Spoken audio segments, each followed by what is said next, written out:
ही कथा सारम मम कर्ण रसायन। आनंद है, वो आनंद है।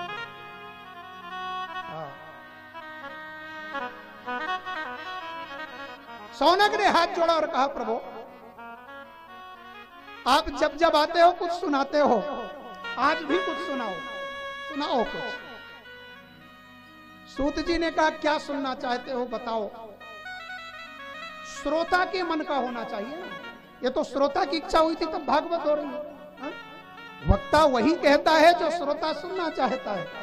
भागवत कथा कहें तो भागवत कथा सुनाए, नर्मदा पुराण कहें तो नर्मदा पुराण कहें, श्रोता कहे महाराज शंकर जी का सुनाओ तो फिर शिव पुराण सुनाए।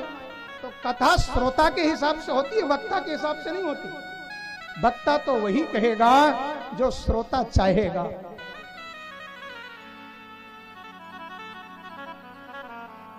तो सूत ने कहा, बताओ आप क्या सुनना चाहते हो, कौन सी कथा सुनना चाहते हो। सौनक ने कहा, महाराज अभी तक आपने कथा ही सुनाया है, खूब कथाएं सुनाई, पर आज हम कथा नहीं सुनेंगे। क्या सुनोगे भाई। तो कहा, महाराज कथा नहीं, हमें कथा का सार सुनाइए। अभी तक जितनी कथाएं आपने कही हैं उसका सार क्या है। ये प्रश्न ऐसा ही है कि अभी तक कोई व्यक्ति रोज आम का फल खाता रहा हो, आम का फल खाए और एक दिन जाए फल वाले के पास और कहे, भैया आज हम आम का फल नहीं खाएंगे। तो क्या खाएगा।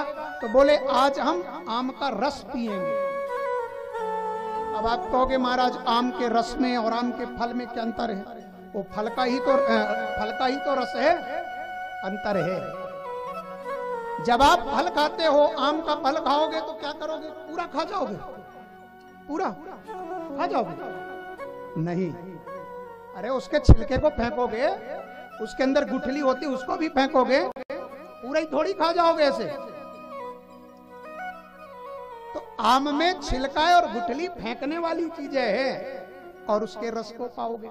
पर एक गिलास आपको आम का रस दिया जाए और कहे, भगत जी पियो, क्या करोगे, उसमें छिलका और गुठली ढूंढोगे क्या। नहीं, उसको तो फिर गटगटा कर पी जाओगे, हर हर महादेव। हाँ।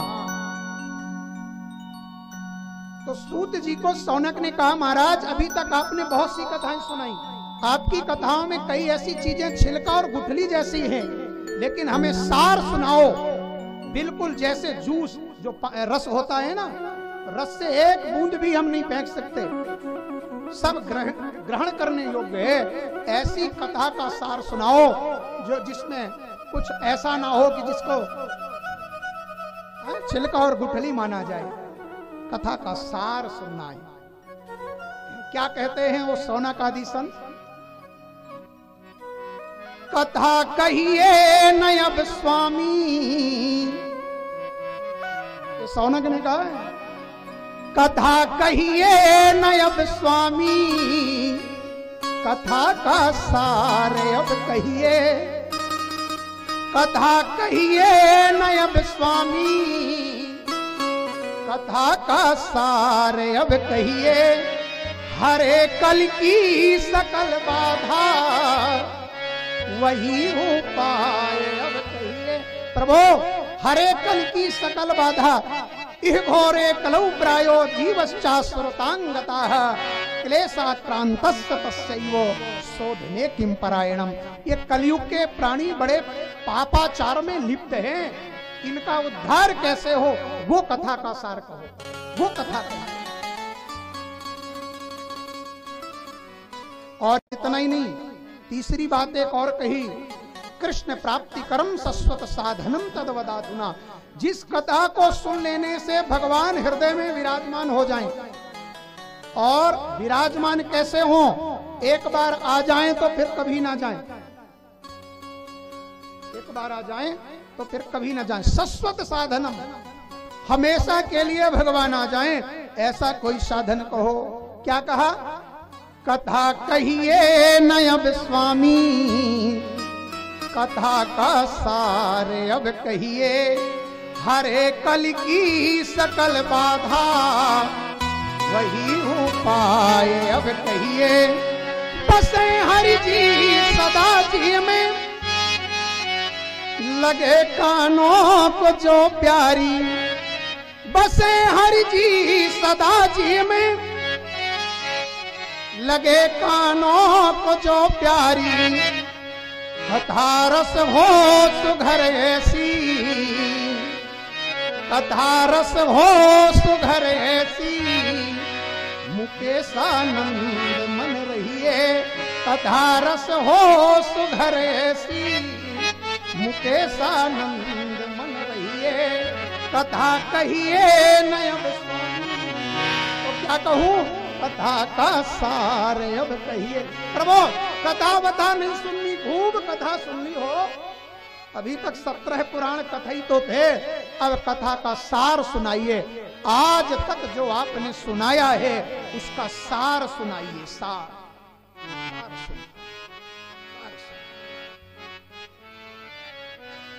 और हमें विश्वास है, सौनक कहते हैं हमें विश्वास है कि आप हमारी इच्छा की पूर्ति करेंगे।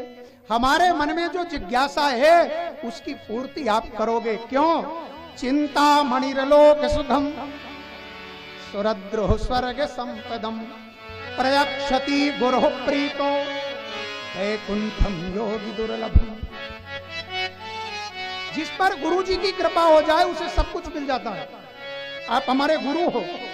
चिंता मणिर लोक सुखम, संसार का जो धन है या चिंता मणि है वो क्या दे सकता है? संसार का सुख देगा। सुरद्रोह स्वर्ग संपदम, सौनक कहते हैं महाराज हमने सुना है वो स्वर्ग में एक पेड़ है कल्प वृक्ष, उसके नीचे बैठ जाओ तो जो इच्छा मन में करो पूरा हो जाता है। लेकिन वो स्वर्ग की संपत्ति ही दे सकता है, वो वैकुंठ वैकुंठ नहीं दे सकता। लेकिन भगवान की कृपा हो और अच्छे गुरु मिल जाएं, और गुरु जी महाराज सिर पर हाथ रख दे, वैकुंठम योगी दुर्लभ। बड़े बड़े योगियों को जो वैकुंठ दुर्लभ है वह वैकुंठ भी गुरु कृपा से प्राप्त हो जाता है। सो महाराज हम तो आपको अपना गुरु मानते हैं।